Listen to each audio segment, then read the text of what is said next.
네, 헌법재판소 출석을 앞둔 홍장원 전 국정원 1차장 모시고 좀 궁금한 점들 풀어보도록 하겠습니다. 나와주셔서 감사합니다. 예.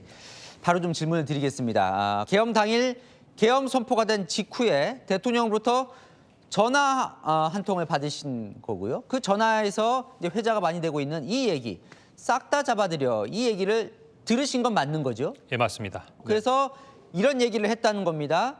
여인영 방첩사령관이 체포조가 나가 있는데 소재 파악이 안 된다라고 하면서 명단을 불러줬다는 거죠? 예, 소재 파악이 안 된다고 하면서 일단 위치 파악을, 위치 추적을 부탁했고요. 그 위치 추적을 해달라는 요청과 함께 자기들이 소재 파악을 하고 있고 위치 추적을 요청한 부분에 있어서의 명단을 불러드리겠다라고 얘기했습니다. 근데 여인영 방첩사령관 측은 지금은 체포라는 말을 한 적이 없다 이렇게 지금 얘기를 하고 있습니다. 좀 말이 엇갈리는데 어떻게 보십니까? 그야 지금 현재 말이 엇갈릴 수 있는 상황이 아니겠습니까? 지금 메모 갖고 오셨죠? 네. 예, 지금 이제 그 메모를 두면 거기에 이제 명단이 적혀 있습니다. 예, 저 메모를 언제 썼는지가 지금 논란입니다, 그죠? 네. 예, 언제 쓰신 겁니까, 저 메모는? 제가 보기에는 이 내용은 그러지 않아도 그 CCTV 동선과 관련해서 맞습니다. 조태용 원장님께서 지난 헌재에서 말씀하신 부분이 있어서 조금 설명을 드려야 될 것 같은데요. 예, 좀 해주시죠. 제가 그 CCTV에 11시 6분에 있는 내용만 꼭 집어서 얘기할 게 아니라 전체적인 동선을 얘기해야 한다라고도 말씀드렸고 두 번째는 지금 그 국정원에서 이제 언론 쪽에다가 지금 나름대로 설명한 부분에 있어서 시간이나 장소가 상당히 많은 부분 차이가 나고 있어서 그런 부분에서는 양측이 정확한 부분을 좀 확인해 볼 필요가 있다라고 생각이 듭니다. 네, 한번 설명을 해주시죠. 저게 지금 11시 6분에 작성된 걸로 예, 그렇게 지금 알려져 있습니다. 그러니까 지금 여인영 사령관하고는 그날 3번을 통화를 합니다. 예. 처음 통화는 10시 46분, 22시 46분에 하는데 지금 22시 46분에 전화는 제가 직무실에서 통화하거든요. 네. 그거는 지금 체포자 명단이나 대통령으로부터 전화를 받기 이전이기 때문에 22시 23분에 있었던 비상계엄 이후에 국정원도 알지 못했던 비상계엄의 배경인가 무언가를 상황을 파악하기 위해서 여인영 방첩사령관에게 전화를 한 겁니다. 네. 그때는 물론 국방부 차관이나 저희들 2, 3차장한테도 연락을 하면서 당시 어떤 상황이기 때문에 비상계엄이 났는가를 확인하는 차원에서 처음으로 22시 46분에 본청 직무실에서 1차로 통화한 적이 있습니다. 네. 그다음에 2차로 통화한 부분은 22시 58분인데요. 그러니까 저 때는 체포조 얘기가 나왔던 건 아니에요. 10시 46분은. 예, 10시 46분은 이제 비상계엄과 관련된 부분에 있어서 배경을 파악하기 위해서 제가 전화를 했던 거고요. 그때 뭐라 그랬습니까? 그때는 저희들도 몰랐습니다. 위에서 시키는 대로 하고 있습니다라고 방첩사도 이 상황에 대해서 잘 인지하지 못하고 있다는 식으로 저한테 얘기를 했습니다. 그랬죠. 그리고 나선. 그래서 제가 나름대로는 주변 상황을 파악했기 때문에 국정원장에게 이 내용을 보고해야겠다 생각을 했었는데 당시로서는 비상계엄 국무회에 참석한지를 모르고 있었기 때문에 공관에 계신 줄 알았습니다. 네. 그래서 본청에서 약간 차량으로 3분 떨어져 있는 조태용 원장 공관으로 내려가게 됩니다. 네. 그래서 공관에 내려가서 원장님이 어디 계신가를 확인해 보려고 하는데 비서실 직원을 통해서 자리에 안 계시고 외부에 나가셨다는 얘기를 듣고 지금 급한 상황이니까 원장님이 통화되니까 운전기사나 아니면 수행비서라도 통화를 할 수 있도록 연결해 보라고 지시하고 있는데 22시 53분에 그 보안폰에 대통령님이라고 찍히는 전화를 받게 된 겁니다. 2차 통화에서는 무슨 얘기를 했습니까?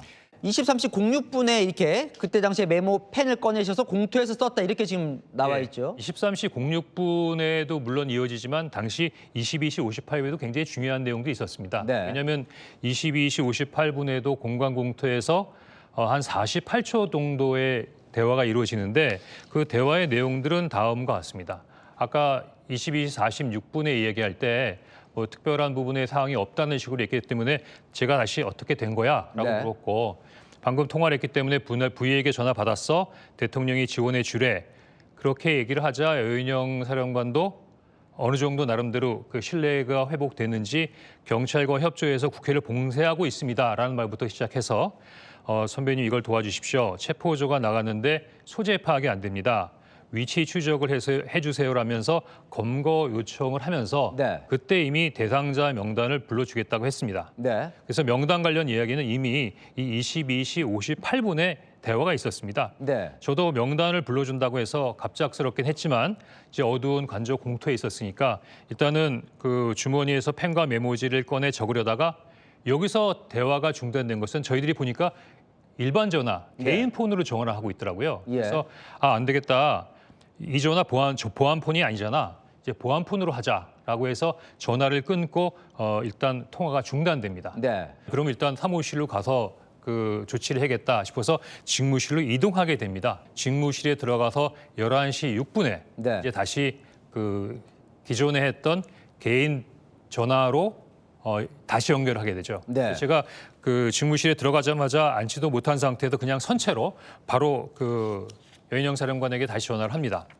네. 그래서 그때 얘기했던 게 야, 보안 톤이 안 되니 사람을 보내라. 예. 명단이든 뭐든 그런 부분을 문서로. 그랬더니 시간이 없습니다. 그냥 불러드릴게요 해서 그 명단을 전화를 든 상태에서 조급하게 다시 메모지를 꺼내서 막 적게 된 거죠. 11시 6분에 네.